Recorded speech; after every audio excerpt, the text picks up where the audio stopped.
Walking down a London street, tourists love to stop on a bench and put their arms around Winston Churchill and Franklin D. Roosevelt, two heroes of the Second World War. Winston Churchill, the British Lion and former Prime Minister, undoubtedly defeated Adolf Hitler, but left some enduring bitter memories in India. The history of British India dates back to the early 17th century, when the English merchants established their first trading post there. Around 1750, the British East India Company settled permanently and occupied most of the territory for about 2 centuries. The British lived in India comfortably and exploited all of its resources.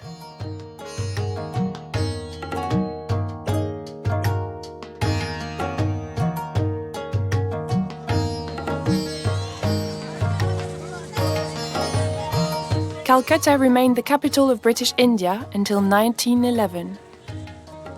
In this city of Victorian era, and in various other parts of Bengal, during the Second World War, occurred one of the most horrific and least known episodes of India's history. The entire region suffered a terrible famine. England never extended a helping hand, as this statue would have you believe, and bears an enormous responsibility for the disaster up to this day.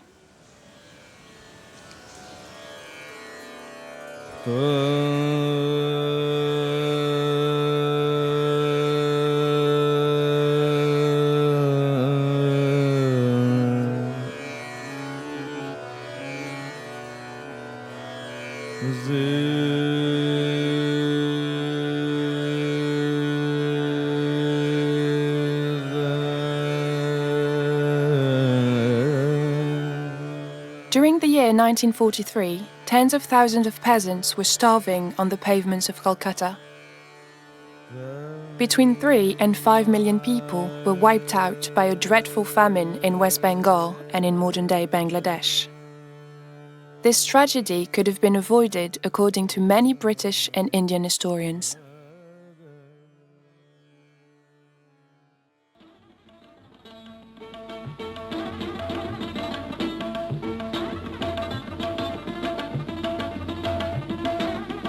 Mister Emre तशरीफ ले आए ये Duke of Devonshire हैं The tragedy tainted the last years of British occupation.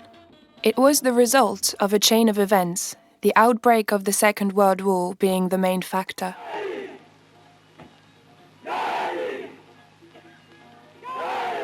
The British government recruited massively among Indians from its colony. There were 200,000 Indian soldiers before the war, and very soon their number grew to 2.5 million. They were sent to different battlefields in northern India, in the Middle East, and even in Europe. Lord Linlithgow, the Viceroy of India, arrives for his summer holiday in England. In 1939, the Viceroy simply declares war on behalf of the Indian people, the assumption that if Britain is in the war, then India will automatically be in it too, and therefore there isn't any consultation, which is certainly a catastrophic political mistake. The sheer lack of consultation epitomised how little significance the British authorities appeared to attribute to Indian opinion at a time when, of course, they desperately needed Indian soldiers in order to fight the war.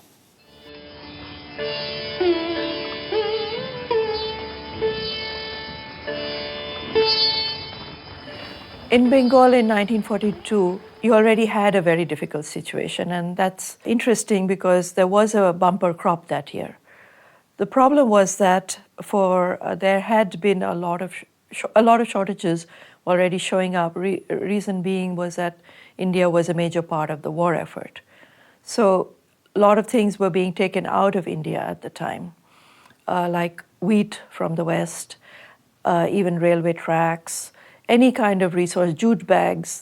আগে সাধারণ মানুষ তাদের নিজস্ব যে production system তার মধ্য দিয়ে তাদের নিজেদের খাবারটা রাখতে পারত বাংলার কৃষক, কিন্তু এখন সরকারি বিভিন্ন এজেন্সি বা সরকারি বিভিন্ন ফোরে বা দালালরা তারা প্রায় হয় লোভ দেখিয়ে নয় বাধ্য করে চাষিদের তাদের কাছ থেকে ধান চাল কিনে নিতে।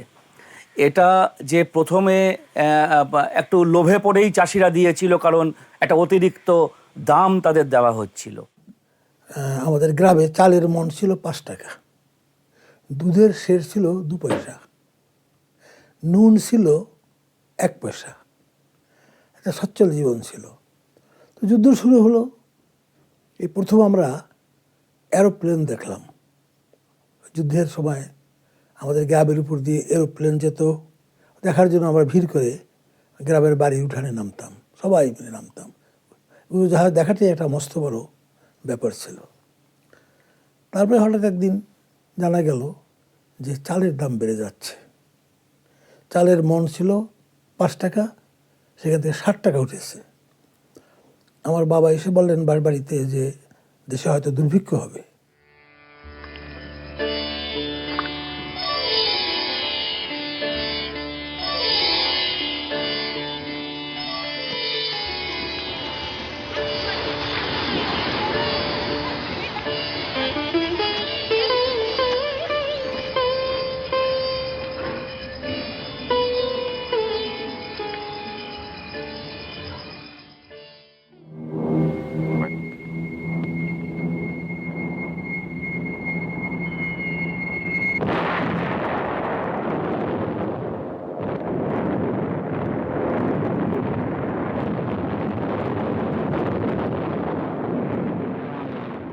You had Pearl Harbor in December 1941, and it became rapidly very clear that the Japanese could not be stopped. So the British panicked because the one thing they did not want to lose was India. And the Japanese were smashing through the British defenses in Southeast Asia. 3 days after Pearl Harbor, Japanese troops landed on Luzon's north coast. The following day, still another Japanese landing was made on Luzon's east coast. As soon as I heard that Japan had attacked the United States, my first feeling was that British territory in Malaya had also been the object of a Japanese attack. The strength of the Japanese forces was woefully underestimated, not only by Churchill, but by the British in general. There was considerable complacency, the real difficulty in believing that non-white people would be able to achieve such rapid military superiority and demonstrate such skill. I say this is an episode which is seen as really as a kind of humiliation. The fact that the Japanese and non-white people have inflicted on this defeat is seen as more of a problem than the Germans inflicting defeats or the Italians inflicting defeats nearer home. That there would be a Japanese invasion was a very widely perceived reality.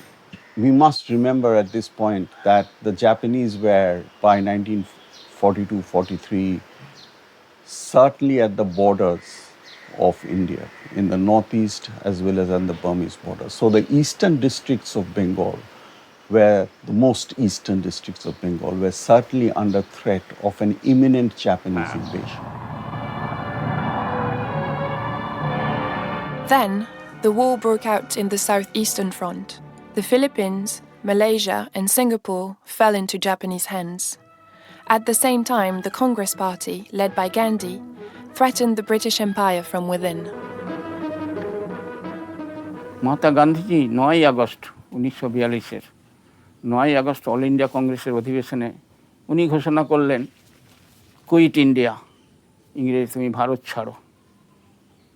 তা সেইটা যখন উনি সিদ্ধান্ত নিলেন, সেখানেই সমস্ত নেতাদের all India কংগ্রেসের অধিবেশনে এই সিদ্ধান্ত হয়েছিল। তাদেরকে সবাইকে ব্রিটিশ সরকার অ্যারেস্ট করলো, জেলে ঢুকালো। তার ফলে সারা ভারতবর্ষ উত্তাল হয়ে উঠল। Another nationalist leader, more radical than Gandhi and other Congress members, took up arms against the empire. His name was Netaji Subhas Chandra Bose. This Bengali leader decided to go into exile to fight the English.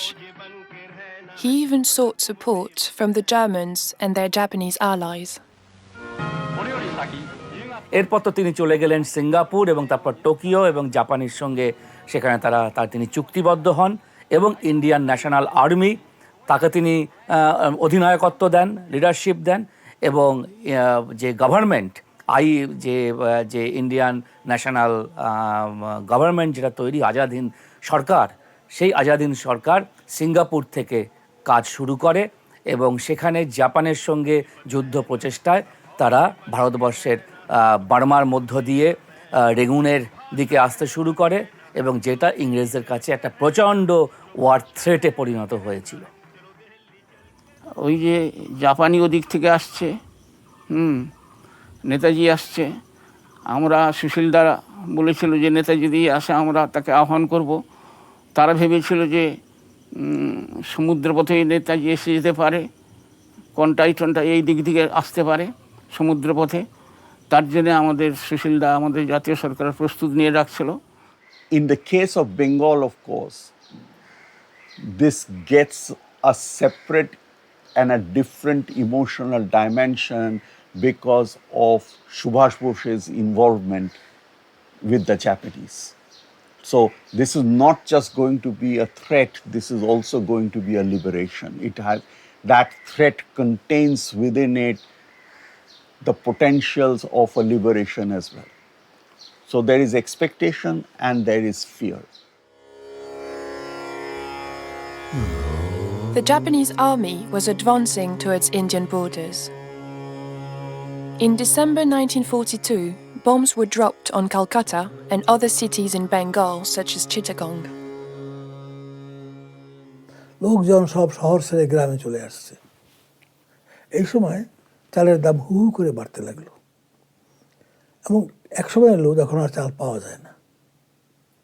আমরা গ্রামের জমিদার ছিলাম, অর্থাভাব তেমন ছিল না, কিন্তু চাল না পাওয়া গেলে টাকা দিয়ে কেনা যায় না। আমার মনে আছে যে আমার মা সকালবেলা আমাদেরকে স্কুলে যাওয়ার পথে মিঠা আলু সিদ্ধ করে খাওয়াতেন, আর চাল নেই। আর ব্রিটিশ সরকার সে সময় সমস্ত নৌকা এবং সাইকেল, গরুর গাড়ি ইত্যাদি যানবাহন যা কিছু ছিল সিজ করে নিয়েছিল, যাতে করে ওরা যদি এসে যায় কোনোভাবে কোনো এই সাইকেল বা এইসব নৌকা টৌকা যানবাহন না পায়, যাতে পর গ্রামগুলো দখল করে না নিতে পারে, সে কারণের জন্য সমস্ত সিজ করে নিয়েছিল। আমার মামারা ছিলেন নৌকো ব্যবসায়ী, তাদের অনেকগুলো নৌকো ছিল। এই নৌকোগুলো তারা বিভিন্ন কাজে ব্যবহার করা হতো, যেমন গয়নার নৌকা। এখন তো লঞ্চ, স্টিমার অনেক কিছু, তখন তো ছিল না। এই গয়নার নৌকায় করে যাত্রী বহন করত, গ্রাম থেকে বরিশাল শহরে, চাঁদপুরে, বন্দরে এসব যেত। আর ছিল মালবাহী নৌকা, ওদের চাল ডাল তরি তরকারি সব বিভিন্ন জায়গায়, যেহেতু নদীমাতৃক দেশ, নৌকাটাই ছিল যানবাহনের বড় উপায়। হঠাৎ করে দেখা গেলো এক সময় যে বিভিন্ন লোক এসে আন্ডার পুলিশ প্রোটেকশন এই নৌকাগুলো ভেঙে দিচ্ছে। আমার মামাদের কয়েকটা বড় বজরা ছিল, সেই বজরাগুলো তারা ভেঙে দিল। কেন? জানা গেল যে তারা হচ্ছে কি, জাপানিরা এসে এইসব নৌকা ব্যবহার করবে, চাল ডাল নিয়ে যাবে, সেজন্য নৌকাগুলো দিল। হোল বাংলাদেশের যে যোগাযোগ ব্যবস্থাটাকে ওরা নষ্ট করে দিল। Here in London, in a secret shelter, the most important decisions were taken by Churchill and his advisors. From this underground bunker, an order was sent to implement a scorched earth policy in the Bengal region, which would play a very important role in causing the famine. So by February, you already started having the implementation of a scorched earth policy.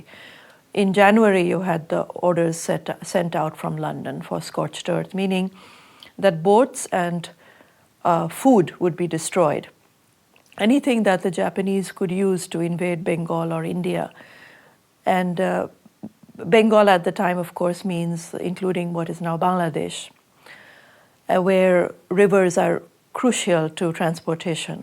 So destroying boats meant destroying livelihoods, because farmers could not get to their fields, which were often across the river or on an island. Potters could not get their clay, fishers could not get fish. It completely smashed the economy of the region. Indeed, this British military strategy had a devastating impact on all of rural Bengal. The Midnapur district in particular, located about 150 kilometers from Calcutta, was the primary target because of the extremely active anti-British revolutionary movement present there. It was also located on the coast of the Bay of Bengal, an area considered strategically vulnerable in case of a Japanese landing.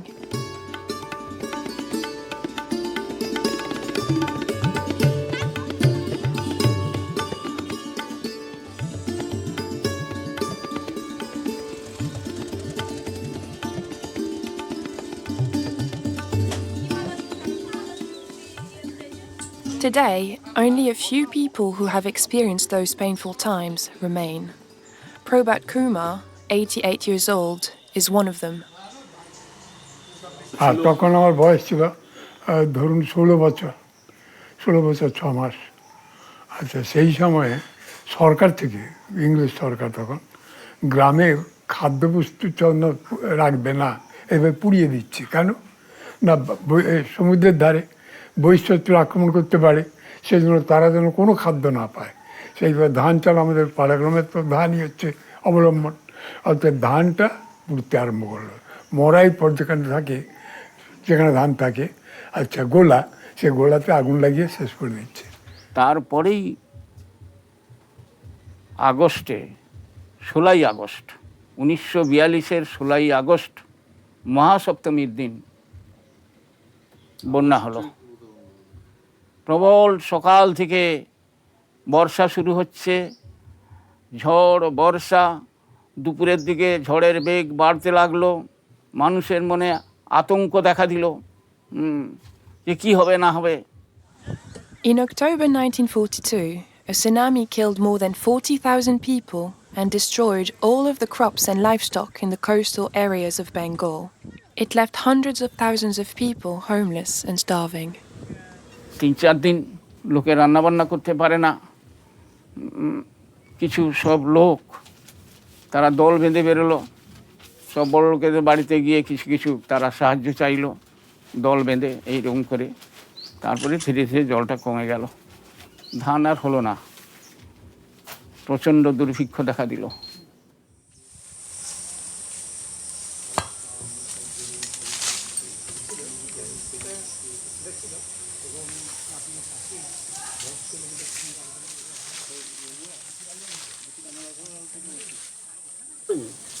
British government তখন একেবারে কিছুই সাহায্যের জন্য হাত বাড়ায়নি।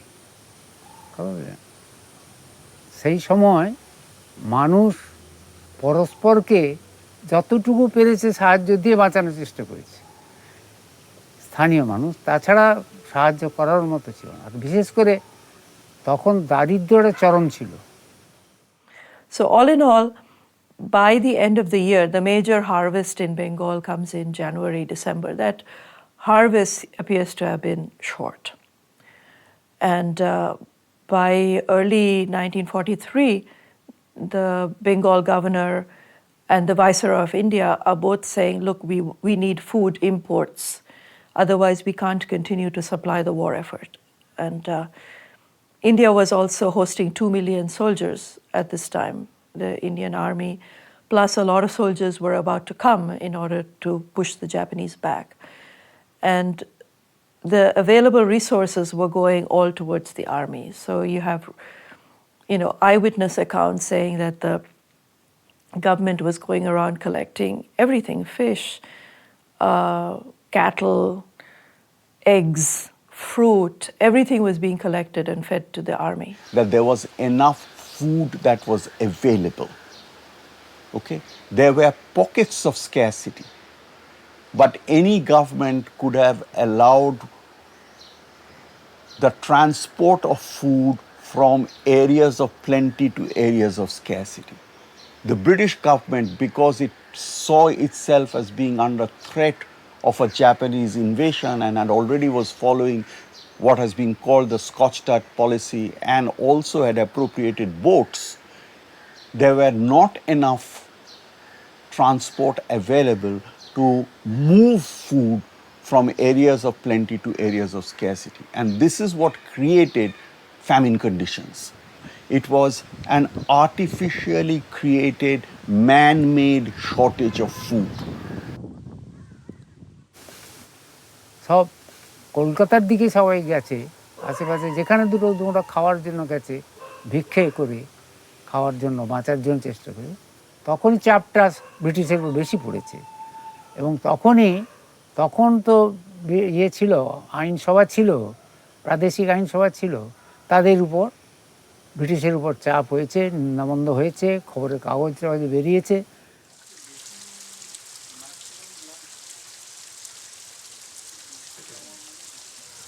লোকের তো বহু লোক মরেছে এবং কঙ্কালসার দেহ মানুষের সেই অবস্থা দেখলে ভয় লাগে। একটা মানুষকে দেখলে যে মানুষ না, এটা প্রেতাত্মা, এরকম ভয় হবে। এরকম মানুষের অবস্থা কোনো রকম ট্রেনে, আমি গ্যামখালিতে যেতাম, খাল পাড় দিয়ে রাস্তায় অনেক ডেড বডি, মানে মরা দেহ পড়ে থাকতো, কুকুরে টেনে ছিঁড়ে খাচ্ছে, শুকুনে ছিঁড়ে খাচ্ছে। এরকম কে কাকে পড়াবে, কে কাকে দেখবে? চাচা আপন প্রাণ বাঁচা, যে যার জীবন বাঁচানোর জন্যে কেউ। এখানে আমার এই প্রতিবেশী একটা ফ্যামিলি, মেয়ে বিক্রি হয়ে গেল। অদ্ভুত ব্যাপার, ভাবতে পারা যায় না। একটা মেয়ে, তাকে পতিতালয়ে নিয়ে গেল না কি জানি না, বাইরের লোক এসে তাকে কিনে নিয়ে চলে গেল। অনেক ফ্যামিলি তো আর ফিরে আসেনি, যা চলে গেছে তাদের আর ফিরে আসে না তারা আর। আমার বড়দা তখন সব লোকেরা, গ্রামের লোকেরা শহরমুখী হলো, এখানে খেতে না পেয়ে, পথে ঘাটে না খেতে পেয়ে, রাস্তায় হুঁচুট খেয়ে পড়ে পথে ঘাটে মরছে। কোথায় চলে গেল, কোথায় মরল, কি হলো, তার কোনো খোঁজ খবর নেই। এরকম হয়েছে চরম অবস্থা, দুর্ভিক্ষে।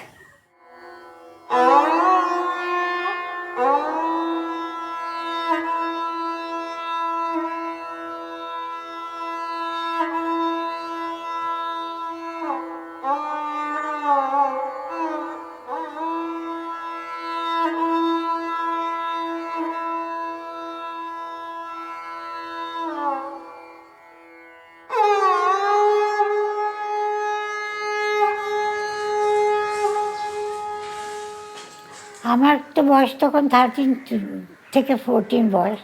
আর সেই সময়টাতে আমি দেখেছি মানে ফ্যামিনের এমন একটা চেহারা যে লোকে যেন মানে বাড়ির থেকে থালাটা নিয়ে, ভালো একটা শাড়ি আছে, কিন্তু থালাটা নিয়ে তারা নতুন একটা শব্দ বেরোলো, লঙ্গরখানা, কিচেন, লঙ্গরখানা বলে এটাকে।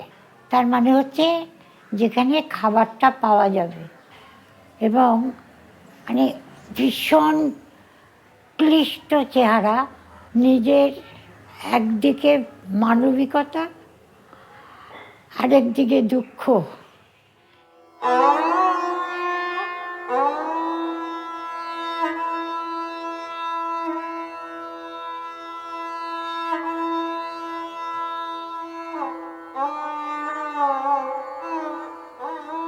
তারপরে একদিন দেখলাম স্কুল কয়েকদিনের জন্য ছুটি। কেন? দুটো লোক এসে মরে পড়ে আছে না খেয়ে, তার বমি টমিতে ক্লাসরুম নষ্ট হয়ে গেছে। দুদিন ছুটি দিয়ে সব পরিষ্কার করা হলো। তারপর দেখা গেল লোকজন আসতেছে, গ্রামের লোকজন আসতেছে, তারা এই কচু পাতা যা তা খাচ্ছে, কারণ খাবার নেই। চুই ডাকাতি বেড়ে গেল, এটা ভয়াবহ অবস্থা তখন।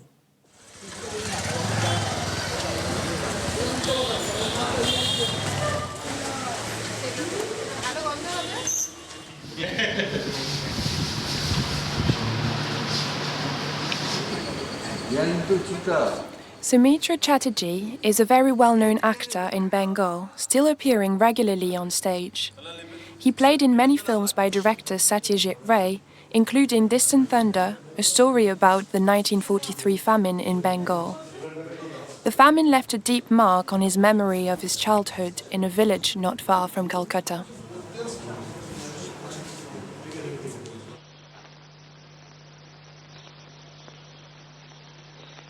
খেলা কেমন দেখলে হিরু? আমরা আর কি দেখবো পণ্ডিত মশাই, আমাদের যেমন দেখাবে তেমনি তো দেখবো। হাতির মতো গোলা আর এই 5 জনকে 5 আড়ি করে ধান দিতে যা পইড়ে গেল। তোমাদের তো আউশ ধান পেকে উঠছে ভাদ্র মাসে। In 1943, I must have been only 8 years old, a child. But I have some very, I should say, strong memories regarding this famine.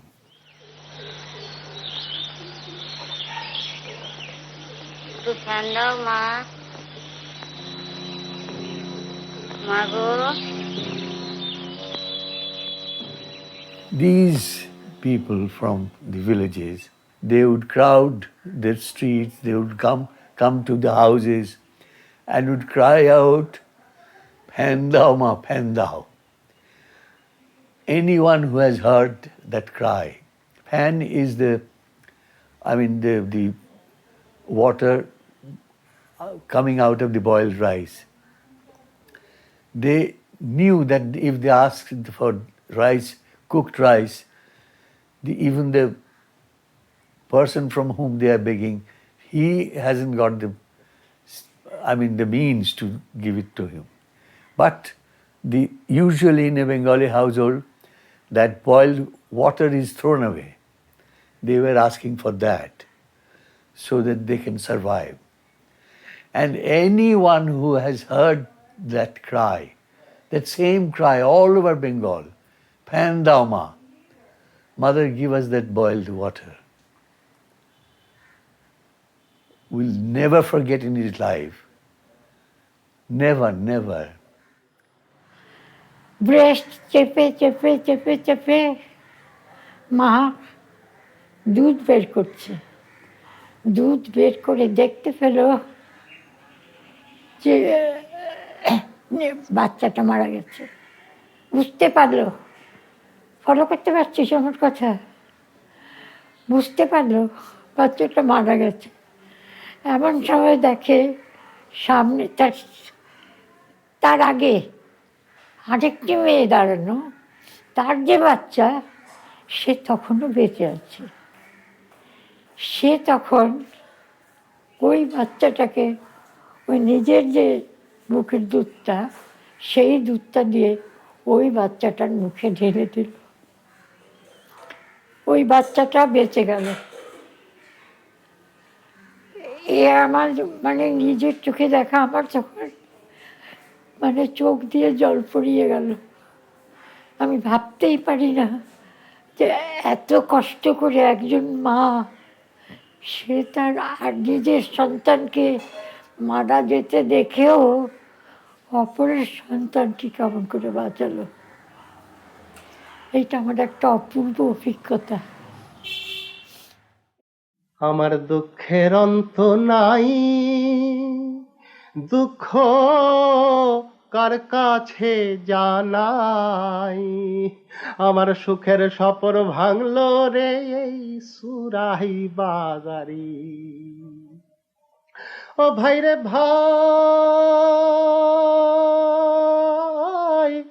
ও 1350 কথা মনে কি কেউর পরে গো, মনে কেউর পরে। আরে ক্ষুধার জ্বালায় বুকের সাওয়াল, ও ক্ষুধার জ্বালায় বুকের সাওয়াল।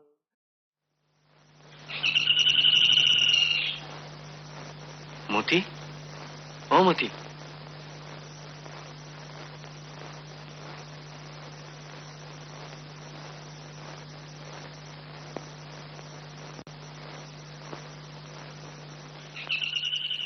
When there was this talk of making a film, the first thing that came to my mind is I will get an opportunity for the first time in my acting career to show something,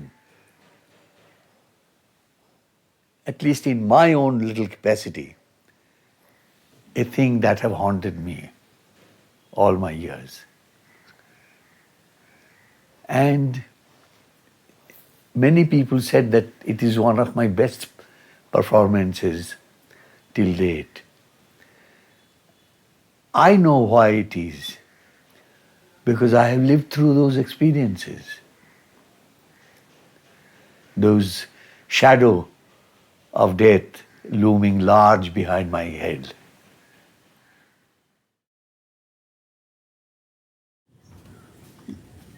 ব্রিটিশরা চাইছে দেশে যে খাদ্য ধান চাল সৈন্যবাহিনীর জন্যে নেওয়ার জন্যে ইস্পাইন কোম্পানি বলে একটা কোম্পানিকে এজেন্সি দিয়েছিল। সেই কোম্পানি সেই বড় লোকদের যাদের সব ধান চাল আছে দেশ থেকে তারা নিয়ে যাওয়ার জন্য তারা জোর করে নিয়ে গেল। সেইটা আমরা প্রতিরোধ করতে গিয়ে আমাদের 12 অমৃত বেড়া একটা মিল থেকে ধান নিয়ে যাওয়ার সময় পাবলিক গিয়ে সেখানে বাধা সৃষ্টি করার জন্য গুলিগোলা চলে। সেখানে ব্রিটিশের সৈন্যরা নিয়ে এসে সেখানে কয়েকজন মরল টরল। এরকম করে আমরা তখন এইটার প্রতিরোধ করার জন্যে জাতীয় সরকার গঠন করলেন 17 ডিসেম্বর জাতীয় সরকার। সেই জাতীয় সরকার পেছনে আরও কারণ ছিল। আমার এই অঞ্চলে মাসুরিয়া গ্রামে একই দিনে পুলিশ মিলিটারি 46টা নারী ধর্ষিতা হয়েছিল। যখন পুলিশ মিলিটারি আসছে তারা দেখে পুরুষরা সব ঘর ছেড়ে ভয়ে পালিয়ে গেছে, আর মেয়েরা ছিল বাড়িতে। সেই অবস্থায় মেয়েদের ধর্ষণ করে এরকম করে 46টা মেয়ে একই দিনে। We have enough historical documentation showing in particular localities food shortages were met with by colonial administrators with some degree of efficiency. On the other side of the equation, there were many nationalists who also did not do much to support the people who were dying of hunger. We also now know that there were many people who speculated and hoarded food grains in Bengal who were not colonialists, but in fact were native Bengalis, who made a lot of profit from the misery of the people. আমাদের nationalist লিডাররা particularly গান্ধীজির মাধ্যমেই যে নন ভায়োলেন্সের politics একটা যে আমাদের ছিল, যে অহিংস আন্দোলন, সেই অহিংস আন্দোলনের একটা বলা যায় যে প্রভাব এই সাধারণ মানুষের উপর ছিল। তারা কিন্তু তো চট করে তারা অস্ত্র তুলে নেওয়া বা আক্রমণ করা বা কোনো লুণ্ঠনের মধ্যে যাওয়া, নিজেরা সাফার করছেন, খেতে পাচ্ছেন না, তা সত্ত্বেও এটা খুব কম দেখা গেছে। এটা একটা কারণ ছিল। এবং তৃতীয়ত হচ্ছে যে সেরকম নেতৃত্ব দান করতে পারেনি। এটা কেন করতে পারেনি খুব অবাক লেগেছে। নেতৃত্ব দান করেছে কোথাও, সেটা হচ্ছে মেদিনীপুরে যেখানে কুইট ইন্ডিয়া মুভমেন্ট খুব স্ট্রং ছিল, সেখানে প্যারালাল গভর্নমেন্ট, রিজিওনাল গভর্নমেন্ট সেখানে ফর্ম করা হয়েছিল। সেই জায়গাতে কোথাও কৃষকরা তারা গোলা লুট করেছে। যোদ্ধা শুধুমাত্র তো গভর্নমেন্ট হোর্ডিং করেছে তা না, অনেক যে প্রাইভেট ল্যান্ড ওনার্স বা যারা হচ্ছে যে যাদেরকে মজুদ্দার বলা হতো বা জোদ্দার, তারাও তাদের প্রাইভেট যে কমার্শিয়াল ইন্টারেস্টে তারা বেশি ব্ল্যাক মার্কেটে বিক্রি করবে বলে বেশি দামে তারা প্রচুর খাদ্যশস্য তারা সংগ্রহ করে রাখতো।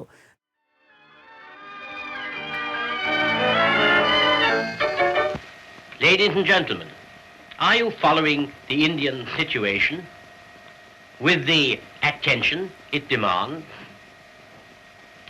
It is your duty as citizens of the British Empire, bearing a share in its responsibilities, to form a clear opinion and make up your minds what ought to be done. On August 4th, 1943, the War Cabinet met specifically to discuss the question of sending wheat, and Amory, who was the Secretary of State for India, said we have a famine there and we need to send wheat. And the War Cabinet basically refused. That's really where you see the utter callousness and the complete disregard for life, as long as it was life of a colonial subject, on part of Churchill and his War Cabinet. Yeah, he was interested in prosecuting the war. And one of the things that he did at this time that would have a crucial effect was withdrawing the shipping from the Indian Ocean area. So the shipping was moved over to the Atlantic in order to supply England with foods and other things from North and South America. Now, the withdrawal of this shipping, almost all of the shipping, meant that whatever ships were left in the Indian Ocean were carrying some things from India to the Middle East, and actually tea from Bengal all the way to England, where, supplying tea to the English was considered more of a priority than food to the Indians at this time. বাইরের থেকে আমরা যেটুকু জেনেছিলাম যে Australia খাদ্য পাঠিয়েছিল এখানে, সেই খাদ্যকে ফিরিয়ে দেয় না, এখানে কোনো দুর্ভিক্ষ হয়নি। অথচ সেই দুর্ভিক্ষে সরকারি রিপোর্টে আছে 30 লক্ষ মানুষ মরেছিল না খেয়ে অনাহারে। আমরা দেশের লোকরা, আমাকেও অনাহারে আমার ফ্যামিলিকে কাটাতে হয়েছে। At this time, the British had managed to get a lot of ships from the US, but Churchill was not willing to release these ships. The ships were used to take grain from Australia past India, probably even refueling in Bombay at the time, and on to the Middle East, where they were stored for future consumption by Europe. The people of the province are recovering from the disastrous effects of the famine. International aids gradually reached Calcutta at the end of 1943. But it was too little and far too late. And guarantee that there will be enough food for the rice-eating millions of the country. In December, January, Bengal starts harvesting its own crop, which was a surprisingly good crop, given that, most of the people who had actually planted that crop were no longer alive to actually consume it. তারপরে আমরা তখন যখন ধানে ফুল এসে গেছে, মানুষের বাঁচার আশা যে এবারে কিছু পাবো, ধানের ফুলে যখন ক্ষীর এসেছে, সেই অবস্থায় তার কিছু কেটে নিয়ে এসে বেটে তার থেকে দুধ বের করে ফুটিয়ে এরকম করে খেয়ে তারপরে ধান হলো। ধান হওয়ার পরে মানুষ সেই যে না খাওয়া অবস্থায় রুগ্ন দেহে পেট ভরে খেয়ে আবার রোগাক্রান্ত হয়ে কিছু মরল। এইভাবে প্রচুর লোক মরেছিল, যা সরকারি রিপোর্টে হচ্ছে গিয়ে 30 লক্ষ লোক মরেছিল এরকম বাংলাদেশে এরকম রিপোর্টটা আছে। তা আমাদের ধারণা যে আর অনেক বেশি লোক মরেছে, আমাদের জাতীয় সরকার সমীক্ষা করে দেখেছে অনেক বেশি লোক মরেছে। এইভাবে চরম অবস্থায় আমাদেরকে ব্রিটিশ সরকার না খেয়ে না খাইয়ে মারার চেষ্টা করেছে।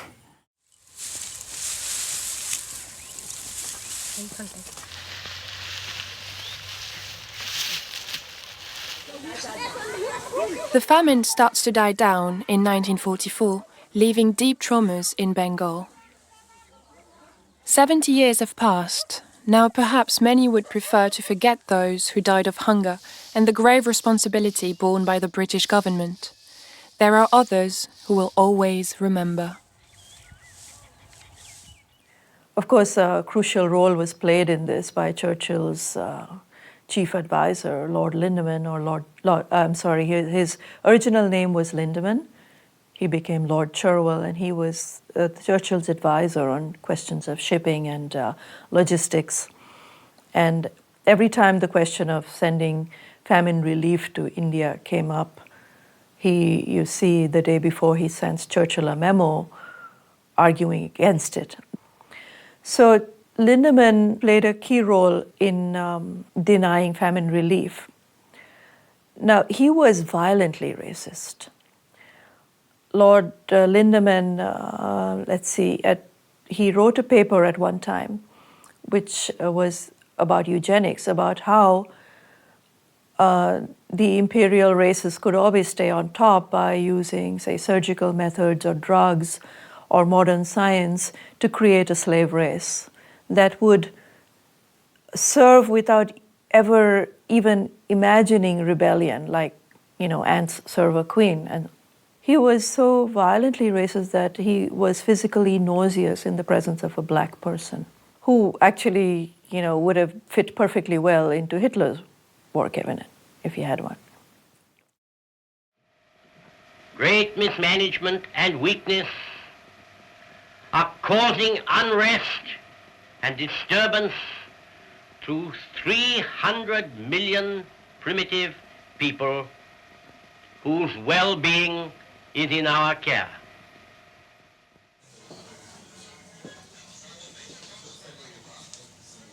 I think where Churchill is concerned, this was certainly one of the greatest blots on his record, if not the greatest blot. And it is clear that he made callous statements, he made racist statements concerning this. There are very unpleasant remarks which Churchill made about sort of Indians breeding like rabbits. And it is not just in relation to the Indians. If you look at his writings about Africans when he first went out to the Boer War as well, it is difficult to defend him as someone who believed in the equality of all human beings.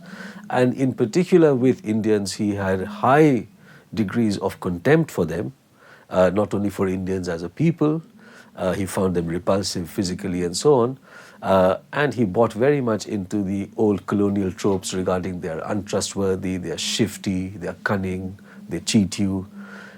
This was not in a way really surprising, but Churchill in some ways epitomized the contempt and the racism that existed for colonized people in the highest echelons of British society. He hated Bengalis and Hindus in particular, and he wanted them destroyed.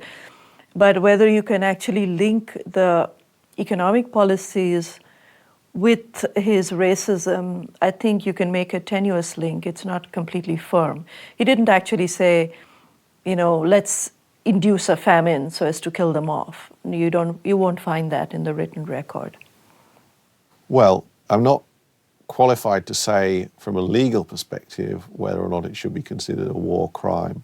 As a general observation, I would say that it was a war disaster compounded by very serious incompetence, by the structural racism of the British Empire, and by the failings and neglect of the issue by Churchill himself.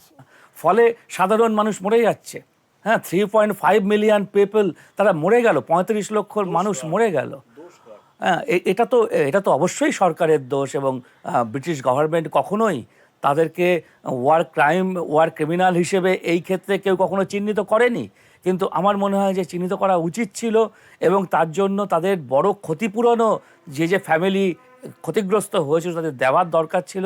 সেই সব কিছু না করেই তারা প্রায় চলে যায় 47-এ এদেশ থেকে পাত্তারি গুটিয়ে, কিন্তু এই ব্যাপারটা একেবারেই ধামাচাপা পড়ে যায়। The Bengal famine being unknown around the world is no doubt because the crimes of the Axis powers got a lot of attention. The crimes of the people who won the war, who wrote the history, were simply shoved under the rug. And I think that actually still continues to be true. This then, my lords and gentlemen, is the message which we send forth today to all the states and nations, bond or free, to all the men in all the lands who care for freedom's cause, to all our allies and well-wishers in Europe, to our American friends and helpers drawing ever closer in their might across the ocean. Lift up your hearts. All will come right. Out of the depths of sorrow and of sacrifice will be born again the glory of mankind. Churchill was a die-hard imperialist. He hated everything Indian, including Gandhi. It is said that when the news went to him that Gandhi had been assassinated, he said, "Far too late." So that's the kind of man he was. Indians did not matter to him. So for us, he's not an icon. Maybe for the Britisher or the Englishman, he's an icon. But even the Britishers are beginning to realize that Churchill also was a hero with his feet in clay.